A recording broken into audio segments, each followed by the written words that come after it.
선교의 현장은 하나님이 일하시는 것을 가장 뜨겁게 느낄 수 있는 곳이기도 합니다. 평신도였지만 참된 현지인 크리스찬을 길러 선교 사역을 하겠다는 소명을 받고 캄보디아 시골 마을에서 17년이 넘는 시간을 헌신하며 모든 것을 이루시는 하나님을 증거해온 인국성 평신도 선교사의 이야기를 들어보겠습니다.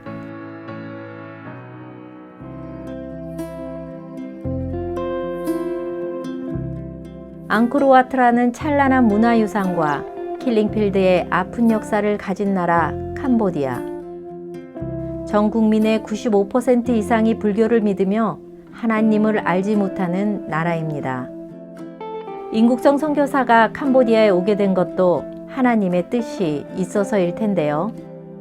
평소 장로이면서도 바쁜 직장일을 핑계로 장로 직분에 충실하지 못했다는 자책이 오늘날 평신도 선교사의 길을 가게 된 시작이었다고 합니다. 하나님 앞에 늘 죄스러운 마음이 들 때마다 제가 은퇴하면 제일 힘든 선교지에 가서 한 1, 2년 동안 선교사님을 돕겠습니다 라고 그렇게 기도도 하였습니다. 그러던 중 2005년 저희 회사가 다른 회사와 합병을 하게 되어 고민하던 중에 하나님께서 너 더 나이 들기 전에 그동안 11조도 제대로 못한 빚도 갚고 선교 약속을 지키라는 청구서를 보내시는 것 같아서 마침 저희 교회가 속한 노예 목사님들이 캄보디아의 선교 개척을 위한 여행을 한다 하여 무조건 따라 나섰습니다. 선교 여행을 하면서 캄보디아 사람들의 순박함에 반한 인국성 장로는 약 2년 동안 현지 선교사를 돕는 일을 시작하게 되었습니다. 그런데 안타깝게도 후원하던 선교사들의 사역이 효과적이지 않음을 경험하면서 직접 선교를 해보자는 마음을 가지게 됩니다. 주님께서 마련해 주시면 대학 진학을 원하는 가난한 학생들을 주님의 이름으로 돕는 일을 시작해 보려 합니다. 그리고 이 장학금 수혜자 중에 주님이 택하신 사람이 보이면 이들을 지도자로 삼아 현지인들의 필요를 채워주며 전도하는 일을 하겠습니다 라고 기도했습니다. 그리고 제가 자비량으로 할 수 있는 예산을 뽑아보니 11명 정도의 학생을 4년 동안 도와줄 수 있겠다 생각했습니다. 그렇게 인국성 선교사는 2007년 10월에 직접 11명의 학생들을 뽑아 함께 기숙하게 하면서 4년간의 대학 등록금과 생활비를 지원해주는 프로젝트를 시작하게 됩니다. 학생들에게 요구했던 조건은 간단했습니다. 첫째는 정직한 심성을 가질 것과 두 번째는 약속을 잘 지키는 사람이 될 것과 1년 교회를 다녀주는 것이 제 요구 조건이라 얘기했습니다.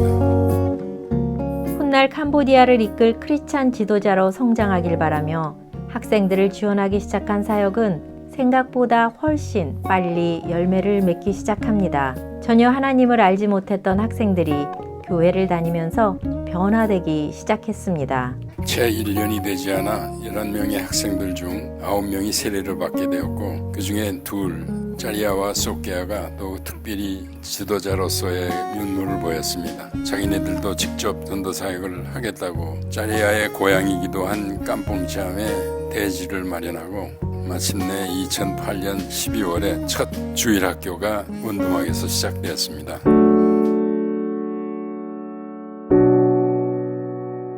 그들을 향한 하나님의 응답은 계속되었습니다. 주말 성경학교 시간을 1박 2일로 더 늘리기 위해 먼 곳에서 오는 학생들과 부모들이 묵을 수 있는 숙소 건축을 위해 기도하였고 숙소가 생긴 다음엔 주중에도 공부를 하고 싶어하는 동네 아이들을 위해 숙소 복도에서 학생들을 가르치기 시작했습니다. 비공식적이지만 학교가 시작되게 된 것이죠.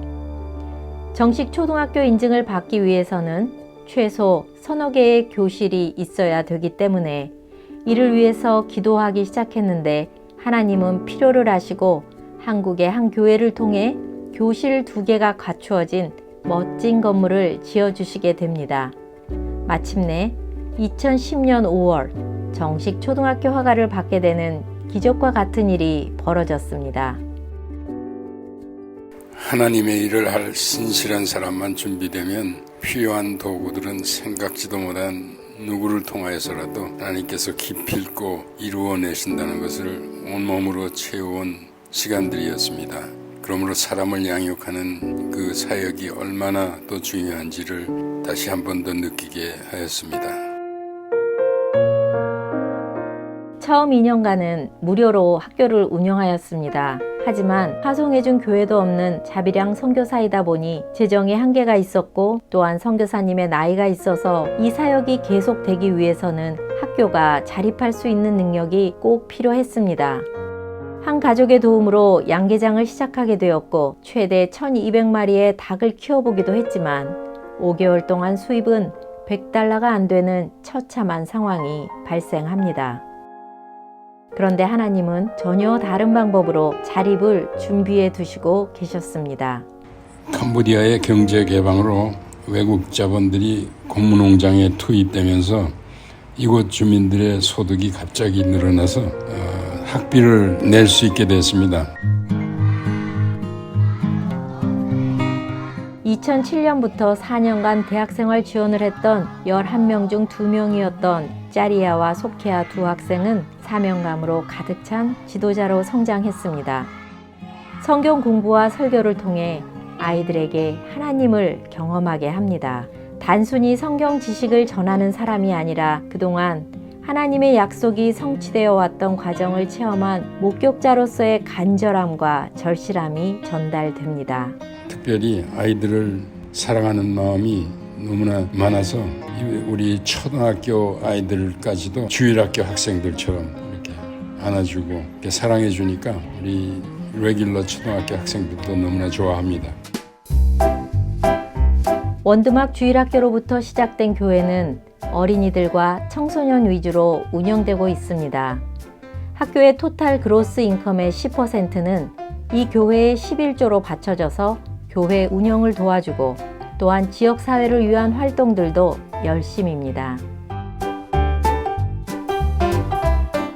크리스마스나 주요 행사가 있는 날에는 500~600명이 넘는 마을 주민들도 초청하여 샌드위치를 나누며 커뮤니티의 중심 역할을 하기도 합니다.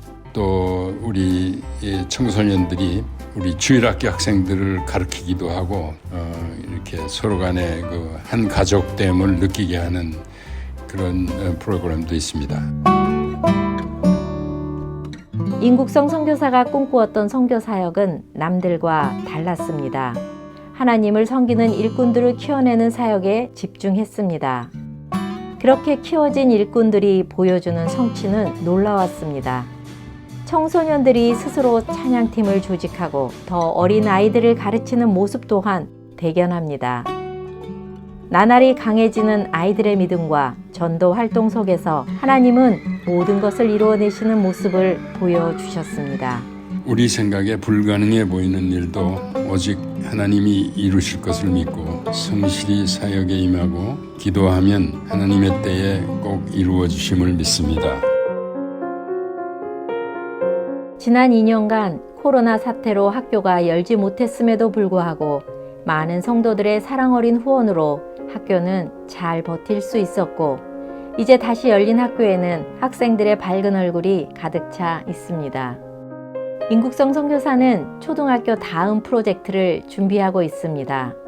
바로 중고등학교의 설립입니다. 이미 학부모들 그리고 지역교육청에서도 학교 설립을 요청해 왔고 또 지난 10여 년간 우리 학교가 쌓은 것들이 인정받아져서 중고등학교 설립 허가를 신청하였습니다. 특별히 1차로 중학교 7, 8, 9학년을 위하여 교실 3개가 필요합니다. 모두들 캄보디아 사회의 이 학교가 하나님의 일을 하는 큰 밑거름이 될 인재들을 키우는 그런 학교로 성장하기를 기도해 주십시오.